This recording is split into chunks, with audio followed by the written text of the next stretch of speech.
मधुबन में जाकर के इस मंत्र का जप करो, जमुना में स्नान कर लेना और जमुना जी की बालुका से भगवान की मूर्ति की कल्पना कर लेना, जो पत्र पुष्पादि प्राप्त हो उससे भगवान की समर्चा कर लेना और इसी मंत्र का भगवान का ध्यान करते हुए जप करना। नारद जी ने यह सब विधि बताई और ध्रुव जी को वृंदावन के लिए भेज दिया। गुरु के वचनों में विश्वास करके ध्रुव जी आए और जैसा जैसा नियम नारद जी ने बताया था उस नियम में ध्रुव जी लग गए और कथा आपको मालूम है, उन्हें सिद्धि की प्राप्ति हुई, भगवत दर्शन हुआ। कारण बोले गुरु के वचन में दृढ़ विश्वास के कारण सिद्धि की प्राप्ति हुई। आज तो सदगुरु मिलते हैं, बड़े बड़े महापुरुष जीवन में मिलते हैं, लेकिन वो जो कहते हैं, जितना नियम बताते हैं, व्यक्ति उसमें अपनी बुद्धि से संशोधन करता है, अपने हिसाब से चलता है, इसीलिए उसको सिद्धि की प्राप्ति नहीं होती। गुरु के वचन प्रतीति न जेहि, सपने हो सुगम न सुख सिद्धि। सपने में भी उसको सिद्धि की प्राप्ति नहीं हुई। कारण बोले गुरु जी ने जो बताया उसमें अपनी बुद्धि लगा ली। गुरु जी ने जितना बताया, लकीर के फकीर बन जाओ, कहावत है लकीर के फकीर ना, तो लकीर के फकीर बन जाओ। जितना बता दिया उसमें कोई संशोधन नहीं, वैसा ही करो विश्वास के साथ, तो निश्चित सिद्धि की प्राप्ति होती। ध्रुव जी आए और इधर ध्रुव जी के पिताजी महाराज उत्तानपाद, उनको जब पता चला कि मेरा 5 वर्ष का बालक राज्य छोड़कर तप करने के लिए जंगल में चला गया, बड़े व्यथित हुए, उनको पश्चाताप हुआ, मेरे कारण ये सब हुआ, मैं कितना निर्दयी हूं, मैंने अपने पुत्र को निर्वासित कर दिया, मेरे कारण मेरा पुत्र वन में चला गया, क्या खाएगा क्या पिएगा, जंगल में कैसे रहेगा, ये सोच करके महाराज उत्तानपाद अत्यंत दुखी हो रहे थे। तब तक नारद जी वहां पहुंच गए और नारद जी ने जाकर के कहा, राजन आप चिंता मत करो, आपका पुत्र गया है, वो सुरक्षित है, भगवान उसकी रक्षा करेंगे और अति शीघ्र वो तपस्या पूर्ण करके भगवान का साक्षात्कार करके आएगा और आपके यश और कीर्ति का भी संवर्धन होगा। ये सब समझा करके नारद जी चले गए और इधर श्री ध्रुव जी महाराज मधुबन में आए, जमुना में स्नान किया। जैसे जैसे नारद जी ने कहा था उस प्रकार से उन्होंने सब विधि की पूजन किया और फिर मंत्र का जप करने लगे, भगवान का ध्यान किया, अपने मन को समाहित करके मंत्र का जब जप करने लगे तो मंत्र जप में ध्रुव जी की ऐसी दृढ़ निष्ठा हुई और ऐसा मन लगा कि 3 दिन 3 रात्रि तक लगातार मंत्र का जप करते रहे। त्रिरात्रांते त्रिरात्रांते कपित्थवदरासन, 3 दिन 3 रात्रि तक लगातार मंत्र का जप करते, 24 घंटे। हम लोग 2-4 माला जपने का नियम लेते, वो भी नहीं पूरा होता। कभी कभी तो माला जपते समय माला झोरी के ऊपर से ही टोते हैं, सुमेरु कब आएगा जल्दी पूरा हो, अंदाजा लगाते रहते, बोले अभी कितना देर लगेगा पता नहीं। ऐसी भक्ति से भगवान प्रसन्न नहीं होते। भक्ति कैसी हो, बोले महाराज अखंड हो और दृढ़ हो।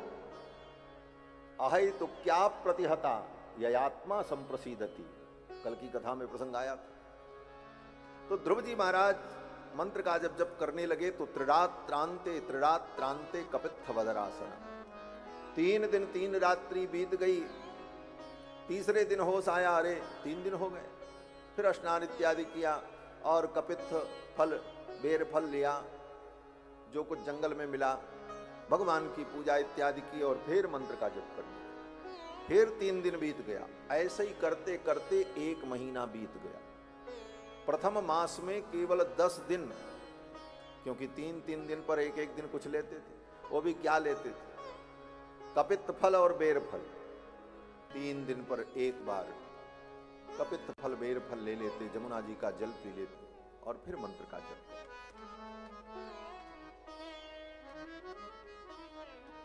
ऐसी कठिन तपस्या ध्रुव जी ने प्रारंभ की।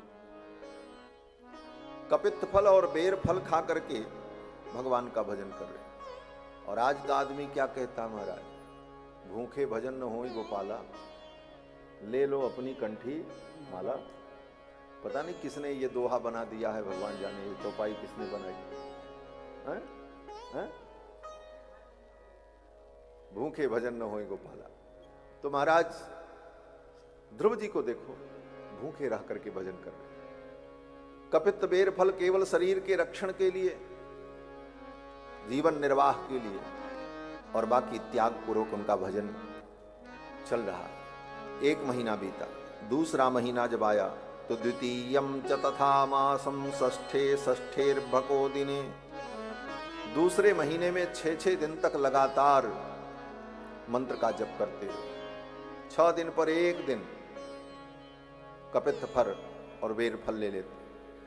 तीसरा महीना जब लगा तो तृतीयम चानयन मासम नवमे हनि, तीसरे महीने में 9 दिन तक लगातार मंत्र का जप करते। चौथा महीना जब आया तो चतुर्थम अपि वै मासम द्वादशे हनि, चौथे महीने में 12 दिन तक लगातार मंत्र का जप करते। ऐसी कठिन तपस्या ध्रुव जी ने की। जब 5वां महीना आया तो पंचमे मास्यनुप्राप्ते जितश्वासो नृपात्मजः, 5वें महीने में ध्रुव जी ने अपनी श्वास को भी जीत लिया। अब पानी और कपित फल बेर फल की कौन कहे, अब सांस लेने की भी जरूरत नहीं, अखंड समाधि लग गई। और वो भी कैसे? बोले जमीन पर बैठ करके, गद्दी लगा करके, आराम से टेक लगा करके नहीं, ध्यायन ब्रह्मपदैकेन तस्थौ स्थाणुरिवाचलः, ध्यायन ब्रह्मपदैकेन, एक पैर पर खड़े होकर, और वो भी एक पैर पर खड़े हैं तो ऐसा नहीं कि डगमग डगमग कर रहे हैं, अब गिरे तब गिरे। श्री सुखदेव भगवान कहते हैं कि तस्थौ स्थाणुरिवाचलः, जैसे स्थाणु अचल होता है उसी प्रकार अचल अडिग एक पैर पर खड़े होकर तप कर रहे हैं। सर्वतो मन आकृष्य, चारों तरफ से अपने मन की वृत्तियों को खींचकर, भूतेन्द्रियाशयम ध्यायन भगवतो रूपम, भगवान के रूप का अपने हृदय के अंदर ध्यान करने लगे। नाद्राक्षित किंचना परम, भगवान को छोड़कर, उनके स्वरूप को छोड़ करके और कोई चिंतन नहीं। अपनी समस्त इंद्रिय की वृत्तियों को एकीकृत करके अपने हृदय के अंदर भगवान के दिव्य रूप का ध्यान करने लगे। अखंड समाधि लग गई। यह स्थिति जब ध्रुव जी की हुई तो ध्रुव जी की तपस्या से जितने देवता थे सब व्याकुल हो गए। सारे देवता भगवान के पास गए, बोले महाराज हम तो मर जाएंगे। बोले क्यों? बोले हमारी सांस बंद हो रही, सबकी सांस ऊपर नीचे होने लगी। ध्रुव जी की तपस्या के कारण तो भगवान मुस्कुराने लगे और भगवान ने कहा चिंता मत करो, मेरा भक्त ध्रुव तप कर रहा है, इसलिए ऐसा हुआ है। मैं अतिशीघ्र जाऊंगा और जाकर के अपने ध्रुव को दर्शन दूंगा, उसकी तपस्या को पूर्ण करूंगा। ये कह करके भगवान ने देवताओं को सांत्वना दी और फिर भगवान अपने भक्त ध्रुव का दर्शन करने के लिए मधुबन में आए।